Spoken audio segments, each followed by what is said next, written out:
ಹಗರಣದ ತನಿಖೆಗೆ ಈಗ ಸರ್ಕಾರ ಆದೇಶವನ್ನ ನೀಡಿರುವಂತಹ ವಿಚಾರಕ್ಕೆ ಸಂಬಂಧಪಟ್ಟಂತೆ ಮೈಸೂರಿನಲ್ಲಿ ಮಾಜಿ ಸಿಎಂ ಯಡಿಯೂರಪ್ಪ ಈಗ ಹೇಳಿಕೆಯನ್ನ ನೀಡಿದ್ದಾರೆ. ಕಾಂಗ್ರೆಸ್ ಸರ್ಕಾರಕ್ಕೆ ಮಾಡೋದಕ್ಕೆ ಬೇರೆ ಕೆಲಸ ಇಲ್ಲ ಅಂದಿದ್ದಾರೆ ಯಡಿಯೂರಪ್ಪ. ಹೀಗಾಗಿ ಈ ತನಿಖೆಗಳನ್ನ ಮಾಡಿಸ್ತಾ ಕುಳಿತಿದ್ದಾರೆ. ಇದು 4 ವರ್ಷಗಳ ಹಿಂದೆ ಆಗಿರುವಂತಹ ವಿಚಾರ. ಈಗ ತನಿಖೆ ಮಾಡಿಸ್ತಾ ಇದ್ದಾರೆ, ಮಾಡಿಸ್ಲಿ ಬಿಡಿ ಅಂದಿದ್ದಾರೆ. ಮೈಸೂರಿನಲ್ಲಿ ಮಾಜಿ ಸಿಎಂ ಯಡಿಯೂರಪ್ಪ ಈಗ ಹೇಳಿಕೆಯನ್ನ ನೀಡಿದ್ದಾರೆ. ಸರ್ಕಾರ ಈಗ ಕೋವಿಡ್ ಕಾಲದ ಒಂದಷ್ಟು ಅಕ್ರಮಗಳು, ಹಗರಣಗಳು ಇದೆಲ್ಲದರ ತನಿಖೆಗೆ ಆದೇಶವನ್ನ ನೀಡಿದೆ. ಅದ್ರ ಬಗ್ಗೆ ಬಿಎಸ್ ಯಡಿಯೂರಪ್ಪ ಮಾತಾಡಿದ್ದಾರೆ.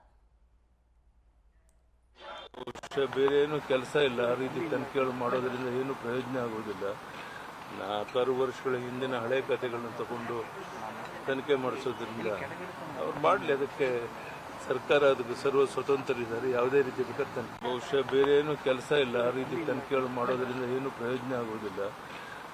4 ವರ್ಷಗಳ ಹಿಂದಿನ ಹಳೆ ಕಥೆಗಳನ್ನ ತಗೊಂಡು ತನಿಖೆ ಮಾಡಿಸೋದ್ರಿಂದ ಅವ್ರು ಮಾಡಲಿ, ಅದಕ್ಕೆ ಸರ್ಕಾರ ಅದಕ್ಕೆ ಸರ್ವ ಸ್ವತಂತ್ರರಿದ್ದಾರೆ. ಯಾವುದೇ ರೀತಿ ಬೇಕಾದ್ರೆ ಬಹುಶಃ ಬೇರೆ ಏನು ಕೆಲಸ ಇಲ್ಲ, ಆ ರೀತಿ ತನಿಖೆಗಳು ಮಾಡೋದ್ರಿಂದ ಏನು ಪ್ರಯೋಜನ ಆಗುವುದಿಲ್ಲ.